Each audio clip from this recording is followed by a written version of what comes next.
අද අපි ආවා පැලවත්ත බත්තර මුල්ලට මාළු ටිකක් ගන්න කියලා. අපි කට්ටියටම උණ හැදිලා හිටියා.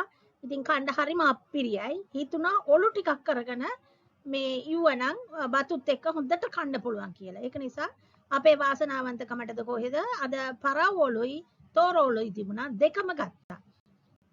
ආසාවටත් එක්ක දෙකම ගත්තා. ඔව් ඕගලන්වත් ගන්නවා. රට යවන්න නෙවෙයි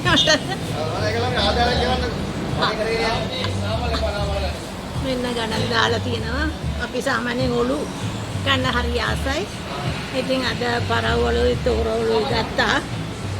කිලෝ එකක් වගේ තිබුණා නේද? කිලෝ එකට වැඩි තිබුණා. කිලෝ දෙකක් වගේ තිබුණා.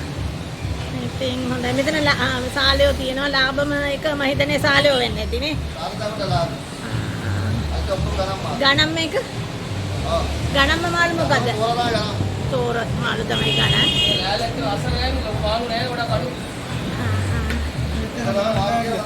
ඔව් අද එච්චර මාළු නැල්ලු. වෙනට ලස්සනට හොඳට පිරිසිදුව තියලා තියෙනවා.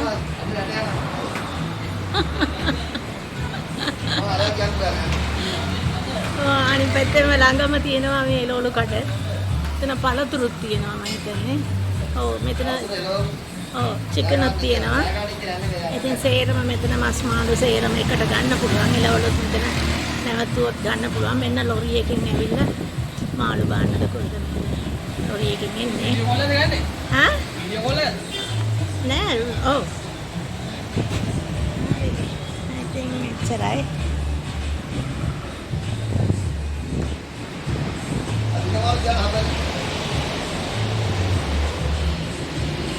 හරි එමනම් මාළු ගත්තා අපි ගියා.